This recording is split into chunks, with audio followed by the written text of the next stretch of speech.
اللہ نحمده ونصلي على رسوله الكريم اما بعد اعوذ باللہ السمیع العلیم من الشیطان الرجیم بسم اللہ الرحمن الرحیم قل ادعوا الذین زعمتم من دونه فلا يملكون كشف الضر عنكم ولا تحویلا أولئك الذين يدعون يبتغون إلى ربهم الوسيلة أيهم أقرب ويرجون رحمته ويخافون عذابه إن عذاب ربك كان محذورا وإن من قرية إلا نحن مهلكوها قبل يوم القيامة أو معذبوها عذابا شديدا وكان ذلك في الكتاب مسطورا۔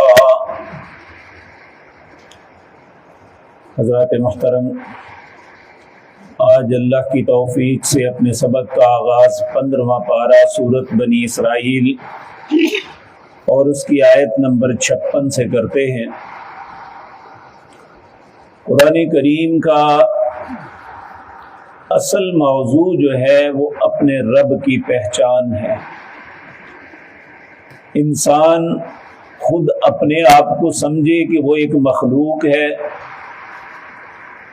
اور اللہ رب العزت کو اپنا خالق تصور کرے،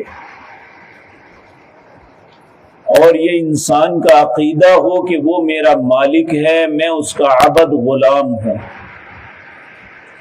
کائنات میں کوئی بھی شخص کتنا ہی بلندر کیوں نہ ہو جائے، اللہ کی ذات کی برابری کوئی نہیں کر سکتا۔ سورۃ اخلاص ہم غور سے پڑھ کے دیکھ لیں۔ اللہ رب العزت نے فرمایا وَلَمْ يَكُنْ لَهُ كُفُوًا أَحَدٌ، اس کے برابر کوئی نہیں ہو سکتا۔ اور پیچھے ہم بنی اسرائیل سورت کے اندر ہی یہ آیتیں پڑھ کے آئے ہیں کہ اگر اللہ کے علاوہ کوئی اور بھی الہ ہوتے تو پھر وہ ضرور عرش پہ چڑھنے کی کوشش کرتے کہ میں اس کا مالک بنوں۔ تو یہاں بھی اللہ رب العزت سمجھا رہے ہیں قُلِ ادْعُوا الَّذِينَ زَعَمْتُم مِّن دُونِهِ، انہیں کہہ دو اپنے گمان کے مطابق جنہیں تم پکارتے ہو کہ یہ ہماری بگڑی بنا دیں گے، ہمارا خیر کر دیں گے، ہمارے معاملات سنوار دیں گے، فَلَا يَمْلِكُونَ كَشْفَ الضُّرِّ، یہ تمہیں کسی تکلیف سے نہیں نکال سکتے۔ تکلیف سے نکالنا تو دور کی بات ہے، وَلَا تَحْوِيلًا، اسے بدل بھی نہیں سکتے۔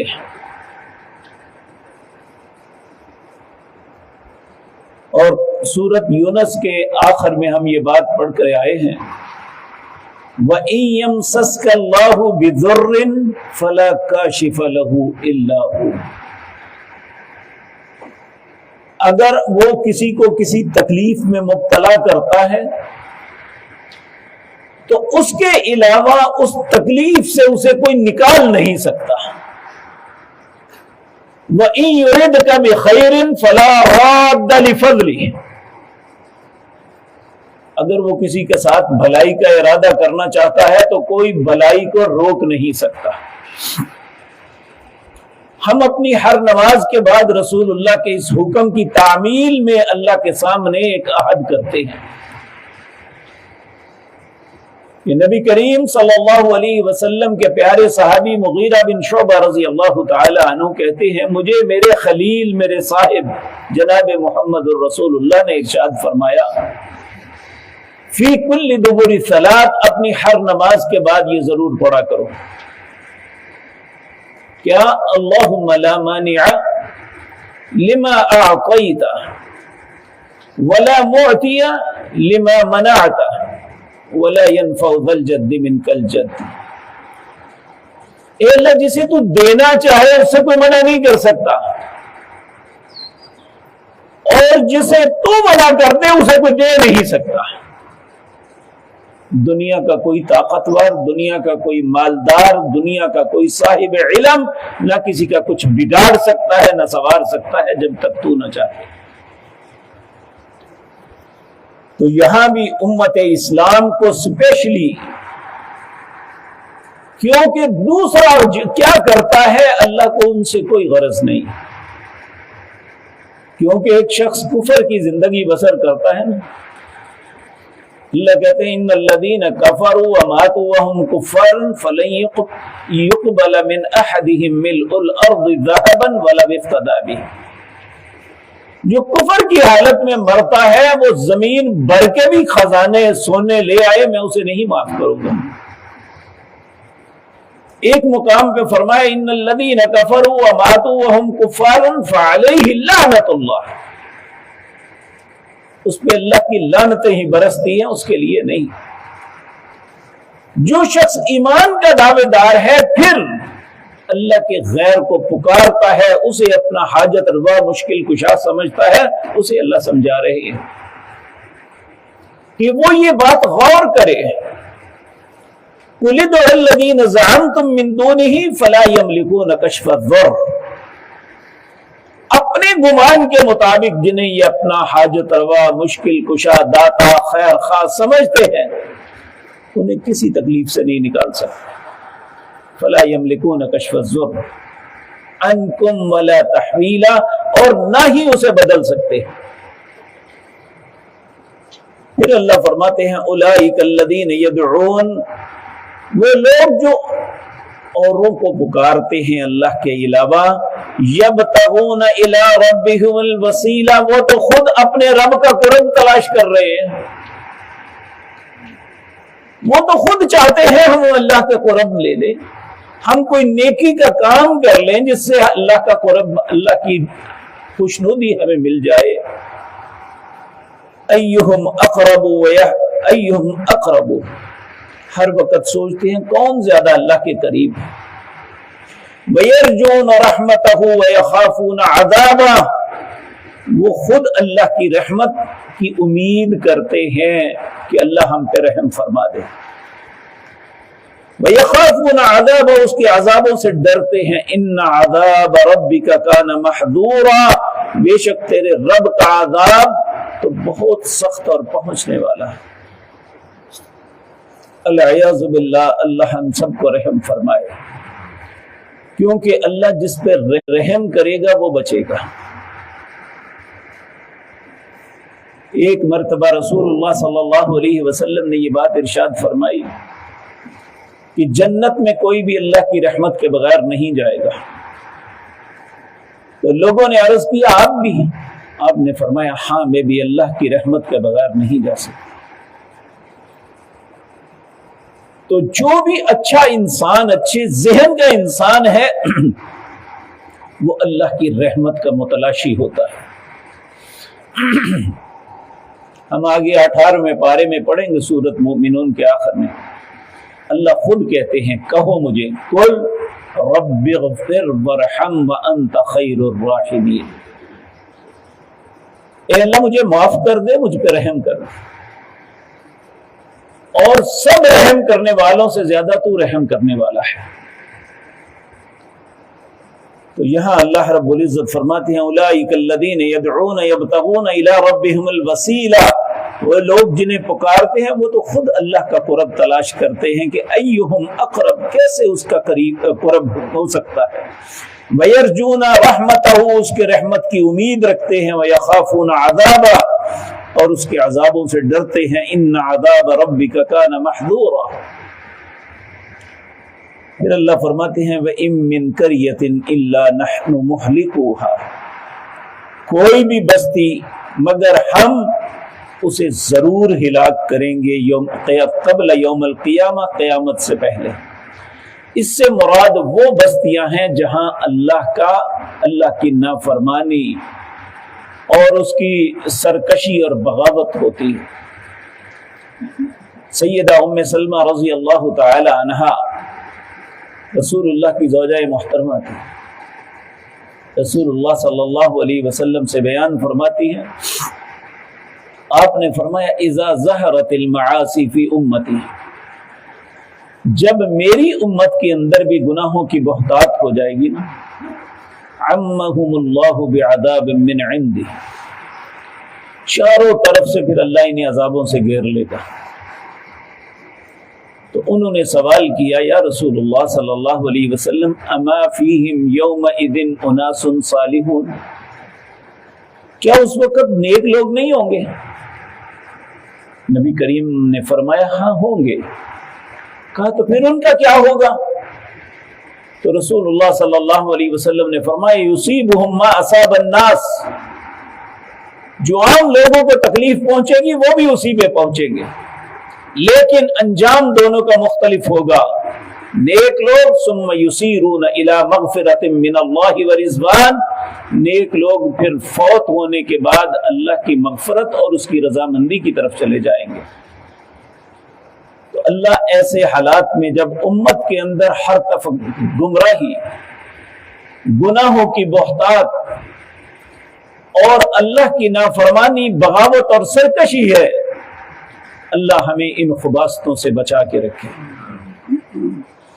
وگرنہ اللہ کا اصول یہ ہے وَإِن مِّن قَرْيَةٍ إِلَّا نَحْنُ مُهْلِكُوهَا قَبْلَ يَوْمِ الْقِيَامَةِ، کہ اللہ رب العزت کسی بھی بستی کو جہاں یہ ہو ہم ضرور ہلاک کریں گے قیامت سے پہلے، او معذبوها عذابا شدیدا، یا انہیں سخت عذاب میں مبتلا کریں گے۔ کان ذالک فی الکتاب مستورا، کس کس بستی کو ہلاک کرنا ہے، کن میں عذاب آنا ہے، اللہ نے اپنی کتاب کے اندر لکھ دیا۔ اور ہم دیکھتے ہیں دنیا کی سب سے بڑی ٹیکنالوجی کے امام دو ملک ہیں، ایک امریکہ ہے، ایک جاپان ہے،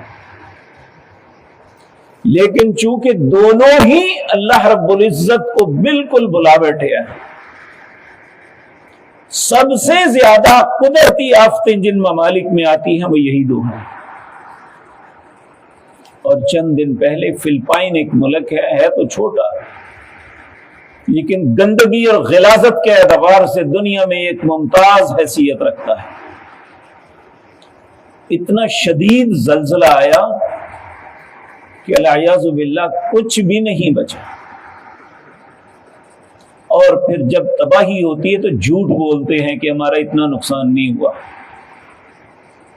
جبکہ 50 60 منزلہ بلڈنگیں اس طرح چورا چورا ہو جاتی ہیں، سمندر ابل پڑتے ہیں، زلزلے آتے ہیں۔ ہم نے بھی 2008 میں دیکھا کتنا شدید تھا۔ یہ کشمیر کے لوگ بیچارے تھک گئے تھے، کہتے تھے ہمارے کندھے چھل گئے ہیں لاشیں اٹھا اٹھا کر، اب ہمارے اندر ہمت نہیں ہے کہ ہم کسی لاش کو دفنا بھی سکیں۔ اللہ رب العزت اپنے غصے اور ناراضگی سے محفوظ رکھے۔ نبی کریم صلی اللہ علیہ وسلم جب رات کو تہجد کی نماز پڑھتے تھے، اس کے سجدے کے اندر ایک دعا کرتے تھے، شاید ہم نے کبھی سوچا بھی نہ ہو یا ہمارے دل میں ایسا خوف پیدا ہی نہ ہوا ہو کہ ہم بھی اللہ سے ایسے التجا کریں۔ سیدہ عائشہ کہتی ہیں ایک رات میری آنکھ کھلی تو میں نے ایسے سسکیاں بھر بھر کے رونے کی آواز سنی جیسے ہنڈیا اگل رہی ہے۔ جب میں نے تھوڑا سا اپنے حواس کو بحال کیا تو مجھے احساس ہوا میرے سرتاج جناب محمد رسول اللہ نماز پڑھ رہے تھے۔ میں نے ٹٹول کے دیکھا تو آپ سجدے میں تھے۔ میں نے اپنا کان قریب کیا کہ آپ کیا پڑھ رہے ہیں، تو آپ روتے جاتے اور اللہ سے کہتے ہیں اللہم انی اعوذ برضاک من سخطک وبمعافاتک من عقوبتک وَأَعُوذُ بِكَ مِنْكَ لَا أُحْصِي ثَنَاءً عَلَيْكَ أَنْتَ كَمَا أَثْنَيْتَ عَلَى نَفْسِكَ۔ اے اللہ جب تو مجھ پہ سختی کرنے کا ارادہ کرے تو میں تیری رضامندی کی پناہ چاہتا ہوں۔ وَبِمُعَافَاتِكَ مِنْ عُقُوبَتِكَ، جب تو مجھ سے انتقام لینے کا ارادہ کرے تو میں تیری عافیت کی پناہ چاہتا ہوں۔ وَأَعُوذُ بِكَ مِنْكَ، اللہ تیری ذات کے علاوہ تو کہیں بھی جائے پناہ نہیں ہے۔ لا احصی ثناء علیک، میں تو تیری تعریف بھی نہیں کر سکتا جتنی چاہیے۔ انت کما اثنیت علی نفسک، جتنی تو اپنے لیے تعریف چاہتا ہے میں اتنی تیری کرتا ہوں۔ تو ہم میں سے ہر انسان کو ہر وقت اللہ کی ناراضگی، اس کے غصے اور اس کے انتقام سے ڈرنا چاہیے، کیونکہ خطائیں ہم سے بھی بہت ہو رہی ہیں، اور ہم میں سے اکثر لوگ یہ تصورات بنا بیٹھے ہیں، بلکہ حقیقت تو یہ ہے کہ ایسے لوگ، گزشتہ چند دن پہلے ایک فیس بک پہ کلپ دیکھا کہ ایک ایسا شخص اپنے مریدین پہ خطاب کرتے ہوئے، حالانکہ وہ زندگی کی آخری سیڑھیوں پہ تھا، یعنی انتہائی ضعیف، کہتا ہے یاد رکھو مرنے کے بعد تم سے نہیں پوچھا جائے گا، تمہارے پیر صاحب سب کچھ جواب دیں گے۔ تو جب لوگوں کو یہ غلط فہمی میں ڈالیں گے تو لوگ معصوم ہیں، وہ سمجھ لیں گے شاید اسی طرح ہوگا۔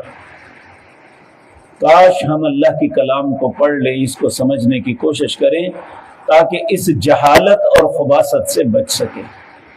اللہ رب العزت سے دعا ہے ہمیں اللہ کی ذات کو حق کے ساتھ پہچاننے کی توفیق عطا فرمائے، اور زندگی بھر کبھی بھی اس کے ساتھ کسی کو شریک نہ بنائیں، چاہے وہ کتنا ہی بلند تر کیوں نہیں، لیکن وہ اللہ کی مخلوق ہے۔ تو اللہ رب العزت ہمیں یہ باتیں سمجھنے اور ان پہ عمل کی توفیق عطا فرمائے۔ اقول قولی ھذا واستغفر اللہ۔ قرآن حدیث ٹی وی چینل کو سبسکرائب کریں، ویڈیوز کو لائک اور شیئر کریں۔